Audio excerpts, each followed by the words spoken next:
Hello बच्चों। फिर इसके बाद आता है हमारा पाठ्य योजना 3।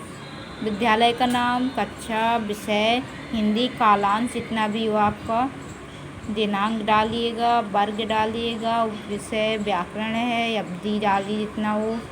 फिर इसके बाद आता है अपना प्रकरण। प्रकरण में डालेंगे अपन समास। समास के बाद आता है अपना सामान्य उद्देश्य से आते हैं। सामान्य उद्देश्य में कम से कम 5 से 6 पॉइंट लिख सकते हैं, 4 भी पॉइंट कर सकते हैं। सामान्य उद्देश्य में लिखिएगा छात्रों को संसद शक्ति, लोकोक्ति और मुहावरे का ज्ञान कराना। दूसरा पॉइंट है छात्रों को शुद्ध उच्चारण, उचित गति एवं उचित आरोह अवरोह के साथ मौखिक वाचन करने में कुशल बनाना। तीसरा पॉइंट आता है छात्रों में हिंदी विषय के प्रति रुचि उत्पन्न कराना। चौथा पॉइंट आता है छात्रों में शुद्ध व स्पष्ट हिंदी पढ़ने व लिखने व क्षमता का विकास करना। छात्रों के शब्द भंडार में वृद्धि करना। छठवां पॉइंट है आपका छात्रों को हिंदी भाषा के महत्व से परिचित कराना। इसी प्रकार से आता है फिर आपका विशिष्ट उद्देश्य। विशिष्ट उद्देश्य में 4 पॉइंट भी हो सकते हैं, 4 से 5 भी पॉइंट हो सकते हैं। फर्स्ट पॉइंट है आपका छात्र समाज के बारे में जान सकेंगे। सेकंड है छात्र समाज की से संबंधित जानकारी जान सकेंगे। तीसरा पॉइंट है छात्र समाज को उदाहरण के माध्यम से समझ सकेंगे। चौथा ऑप्शन है पॉइंट है आपका छात्र समाज के उदाहरण को बता सकेंगे। फिर इसके बाद आता है आपका सहायक शिक्षण सामग्री, जिसमें आता है आपका चौक, डस्टर, श्यामपट्ट आदि। पूर्व ज्ञान में आता है छात्रों को समाज के बारे में पूर्ण ज्ञान रखते हैं। प्रस्तावना में आता है आपका क्रम संख्या, छात्र अध्यापक कथन, छात्र क्रिया। इसमें भी 4 पॉइंट क्वेश्चन हो सकते हैं। पृथ्वी के ऊपर क्या है? आसमान है। आसमान का रंग कैसा है? नीला है। नीला है जो कमल मिलकर क्या होता है? नीलकमल। नीलकमल शब्द को किस प्रक्रिया द्वारा छोटा किया गया है? ये क्या है? अपना समस्यात्मक प्रश्न है। उद्देश्य कथन। बच्चों, आज हम समाज के बारे में अध्ययन करेंगे। इसी प्रकार से आती है अपनी प्रस्तुतिकरण। प्रस्तुतिकरण ये है, प्रस्तुतिकरण में आता है बहुत कुछ आता है। प्रस्तुतिकरण में आता है अपना पहले आता है शिक्षण बिंदु, फर्स्ट कॉलम में शिक्षण बिंदु।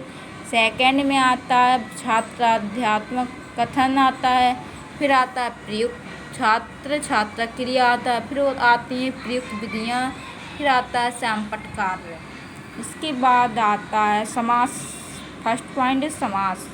समास का अर्थ क्या होता है? छात्र ध्यानपूर्वक सुनेंगे। व्याख्यान विधि समास शाब्दिक अर्थ का संक्षेप है। समास का अर्थ क्या होता है? समास की परिभाषा बताइए।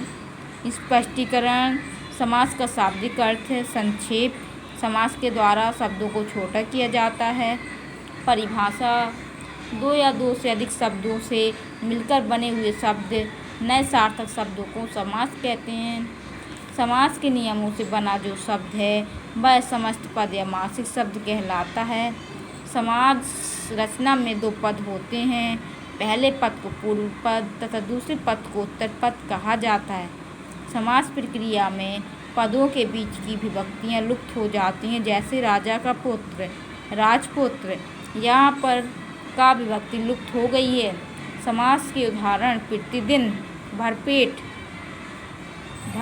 गगन के चूमने वाला, गगनचुक्की। इसी प्रकार से लिख सकते हैं यहाँ पर व्याख्यान विधि, उदाहरण विधि, जैसे कि जैसे राजपुत्र, पूर्व पद में राज, उत्तर पद में पुत्र। इसी प्रकार आगे आते हैं समास विग्रह। जैसे कि हाथों के लिए कड़ी, हथकड़ी, शोक के पत्तन, शोक पतन। तीसरा समास विग्रह किसे कहते हैं? ये है अपना छात्र ध्यानपूर्वक सुनेंगे। इसमें आता है नीला है कलम, नील कलम। फिर आता है स्पष्टीकरण।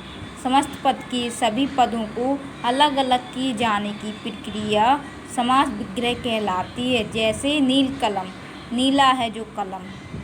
ये हो गया बच्चों आपकी प्रस्तावना। अब आता है पुनरावृत्ति प्रश्न। पुनरावृत्ति प्रश्न में 1 से 2 क्वेश्चन होते हैं। फिर इसके बाद आता है मूल्यांकन प्रश्न। मूल्यांकन प्रश्न में भी 1 से 2 क्वेश्चन होते हैं। फिर आपके आता है गृह कार्य, जो बच्चे घर से कर लाते हैं। छात्रों कल घर से 10 समास व उनके विग्रह करके लाना है। अगर वीडियो अच्छा लगा हो तो प्लीज़ लाइक करें एंड सब्सक्राइब करें। हम इसी तरह से आगे भी वीडियो अपलोड करेंगे। पूरा lesson plan 20 lesson plan to new. धन्यवाद।